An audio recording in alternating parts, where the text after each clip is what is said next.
नमस्कार दोस्तों, हम अभी 11वें अध्याय में ही हैं। 11वां अध्याय भगवान के विराट स्वरूप के बारे में बताया गया है और वो थोड़ा बड़ा है, इसलिए हम 2 वीडियो कर दिए। तो हे महात्मा, आप ब्रह्मा से भी बढ़कर हैं, आप आदि हैं, स्पष्टा हैं, तो फिर भी आपको सादर नमस्कार क्यों न करें। हे अनंत, हे देवेश, हे जगत निवास, आप परम स्रोत, अक्षर, कारणों के कारण तथा भौतिक जगत से परे हैं। आप आदि देव, सनातन पुरुष तथा दृश्य जगत के परम आश्रय हैं। आप सब कुछ जानने वाले हैं, आप ही सब कुछ हैं जो जानने योग्य है। आप भौतिक गुणों से परे परम आश्रय हैं। अनंत स्वरूपा, ये संपूर्ण दृश्य जगत आपसे व्याप्त है। आपको आगे पीछे तथा चारों ओर से नमस्कार है। हे असीम शक्ति, आप अनंत पराक्रम के स्वामी हैं, आप सर्वव्यापी हैं, अतः आप सब कुछ जानते हैं, जानने वाले हैं। आपको अपना मित्र मानते हुए मैंने हठपूर्वक आपको हे कृष्ण, हे यादव, हे सखा जैसे संबोधनों से पुकारा है, क्योंकि मैं आपकी महिमा को नहीं जानता था। मैंने मूर्खतावश या प्रेमवश जो कुछ भी किया है, कृपा उसके लिए मुझे क्षमा कर दे। यही नहीं, मैंने कई बार आराम करते समय, एक साथ लेटते हुए या साथ साथ खाते बैठते हुए, कभी अकेले तो कभी अनेक मित्रों के समझ आपका अनादर किया है। मेरे इस समस्त अपराधों को क्षमा करें। यहाँ पे अर्जुन कृष्ण का विराट स्वरूप देखकर उनसे क्षमा मांग रहे हैं।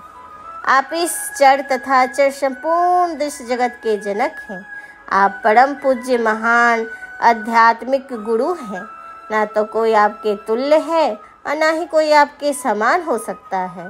हे अतुल्य शक्ति वाले प्रभु, भला तीनों लोक में आपसे बढ़कर कोई कैसे हो सकता है। आप प्रत्येक जीव द्वारा पूजनीय भगवान हैं, अतः मैं गिरकर सादर प्रणाम करता हूँ, आपकी कृपा की याचना करता हूँ। जिस प्रकार पिता अपने पुत्र की ढिठाई सहन करता है या मित्र अपने मित्र की दृष्टा सह लेता है या प्रिया अपनी प्रिया का अपराध सहन कर लेता है, इसी प्रकार आप कृपा करके मेरी त्रुटियों को सहन कर ले। पहले कभी न देखे गए आपके इस विराट रूप का दर्शन करके मैं पुलकित हुआ जा रहा हूँ, किंतु साथ ही मेरा मन भयभीत भी हो रहा है, अतः आप मुझ पर कृपा करें। हे देवेश, हे जगत निवास, आप पुरुषोत्तम भगवत स्वरूप पुनः दिखाएं। हे विराट रूप, हे सहस्त्रभुज भगवान, मैं आपके मुकुटधारी चतुर्भुज रूप का दर्शन करना चाहता हूँ, जिसे आप अपने चारों हाथ में शंख, चक्र, गदा तथा पद्म धारण किए हो। मैं उसी रूप को देखने की इच्छा करता हूँ। भगवान ने कहा, हे अर्जुन, मैंने प्रसन्न होकर अपनी अनंत रंगा शक्ति के बल पर तुम्हें इस संसार में अपने इस परम विश्व रूप का दर्शन कराया है। इसके पूर्व अन्य किसी ने इस असीम तथा तेजमय आदि रूप का कभी नहीं देखा। हे कुरुश्रेष्ठ, तुमसे पूर्व मेरे इस विश्व रूप को किसी ने नहीं देखा, क्योंकि मैंने तो वेदाध्ययन के द्वारा, न यज्ञ, दान, पुण्य या कठिन तपस्या के द्वारा इस रूप में संसार में देखा जा सकता है। उनका ये रूप आप यज्ञ करके, पूजा करके किसी भी तरह से नहीं देख सकते, उनको बस प्रेम से पाया जा सकता है। तो वही भगवान कह रहे हैं कि इस रूप को किसी ने नहीं देखा।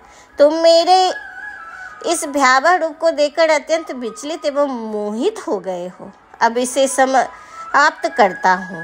मेरे भक्त, तुम समस्त चिंताओं से पुनः मुक्त हो जाओ। तुम शांत चित्त में अब अपना इच्छित रूप देख सकते हो। संजय ने धृतराष्ट्र से कहा। अर्जुन ने इस प्रकार कहने के बाद भगवान कृष्ण अपना असली चतुर्भुज रूप प्रकट किया और अंत में 2 भुजाओं वाला अपना रूप प्रदर्शित करके भयभीत अर्जुन को धैर्य दिलाया। जब कृष्ण वसुदेव तथा देवकी के पुत्र रूप में प्रकट हुए तो पहले वे चतुर्भुज नारायण रूप में ही प्रकट हुए, किंतु जब उनके माता पिता ने प्रार्थना की तो उनका सामान्य बालक रूप धारण कर लिया।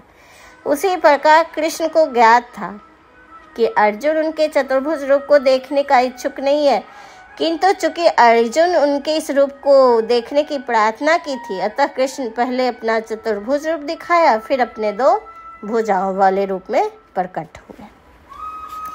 जब अर्जुन ने कृष्ण को अनेक आदि रूप में देखा तो कहा, हे जनार्दन, आपके इस अतीव सुंदर मानवीय रूप को देखकर मैं अब स्थिर चित्त हूँ और मैं अपनी प्राकृतिक अवस्था प्राप्त कर ली।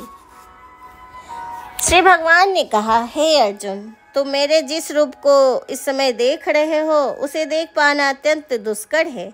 यहाँ तक कि देवता भी इस अत्यंत प्रिय रूप को देखने को ताक में रहते हैं। हर कोई उनके इस रूप को देखने का मतलब इच्छुक रहता है, चाहता है। जल्दी उनके ये रूप का दर्शन कोई नहीं कर पाता है। वही कृष्ण अर्जुन को बता रहे हैं, तुम अपने दिव्य नेत्र में जिस रूप का दर्शन कर रहे हो उसे ना तो वेदाध्ययन से, ना कठिन तपस्या से, ना दान से, ना पूजा से जाना जा सकता है। कोई भी साधन द्वारा मुझे मेरे रूपों में नहीं देख सकता।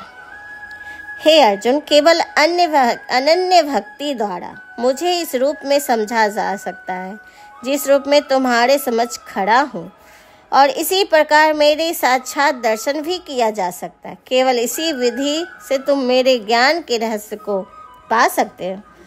कृष्ण तो केवल अनन्य भक्ति योग द्वारा समझा जा सकता है। इस श्लोक में इसी स्पष्ट कहते हैं कि ऐसे अनाधिकारी टीकाकरण जो भगवद गीता को केवल कल्पना के द्वारा समझना चाहते हैं, वो जान सके कि मैं समय का अव्यव कर रहे हैं। कोई यह नहीं जान सकता कि किस प्रकार चतुर्भुज रूप में माता के गर्भ में उत्पन्न हुए और फिर तुरंत ही 2 भुजाओं वाले रूप में बदल गए। ये बातें ना तो वेदों में अध्ययन से समझा जा सकता है, न दार्शनिक चिंतन द्वारा।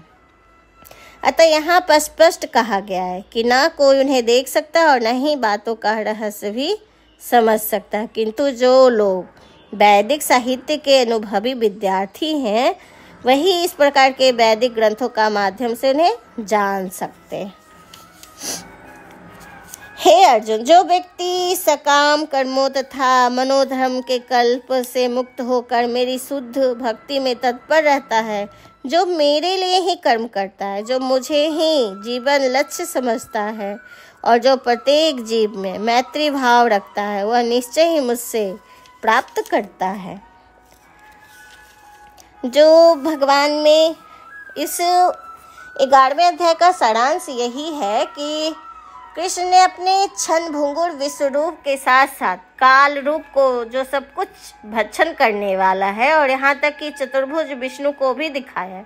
इस तरह कृष्ण इन समस्त स्वरूपों के उद्गम है। ऐसा नहीं